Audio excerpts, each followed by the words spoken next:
Collaborative divorce is a relatively new concept in Massachusetts, and it's not being widely used. But what happens is people take a collaborative law training, lawyers take a collaborative law training, and then they engage in the process of a collaborative divorce. And the basic tenets of that is that four parties, meaning the two parties and the two lawyers, come to the table with an agreement that they cannot litigate the case. So, and that's important because no one's posturing, no one's trying to gain an advantage. The goal is completely different. They're just trying to arrive at an amicable agreement. They have to sign a contract that says that they won't go to litigation. So if the collaborative law process breaks down, people have to get new lawyers to engage in the litigation process so that the people lose the advantage of going through the same lawyers, and that discourages the process from breaking down.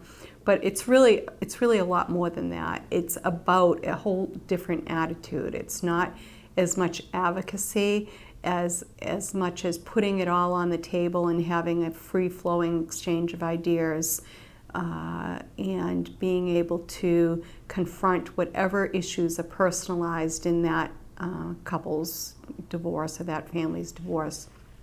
The other advantage to collaborative law is the term collaborative means that.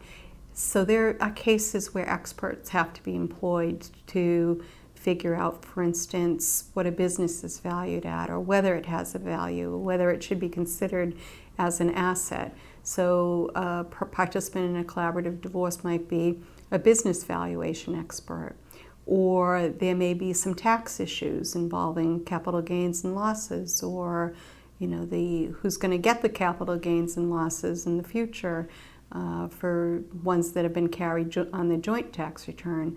So that you have to generally talk to a CPA or a tax accountant about.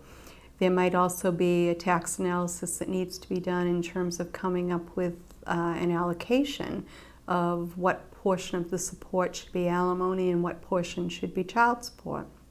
So there are many times that lawyers consult experts in order to help their clients through the process.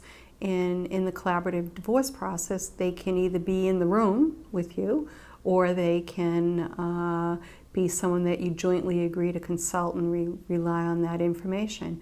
Another time where the collaborative process works really well is when there's really specialized mental health issues, and there might need to be a mental health professional in there to help the parties, for instance, devise a parenting plan that's appropriate, or deal with their child's mental health issues if they have differing views on how the mental health issues should be dealt with. So there's lots of good reasons for collaborative divorce, and I'm a definite proponent and have been trained in collaborative divorce.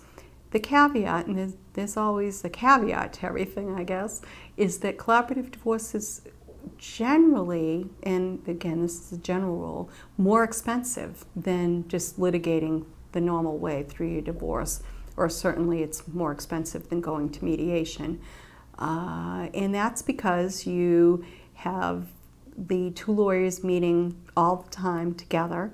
You don't have a judge to break the tie, so to speak. So if there's a tie on something, there's no judge that's going to make the ruling to allow you to move on. So sometimes there can be reasons why a collaborative divorce might get a little stuck at a spot, and it takes longer for it to move along.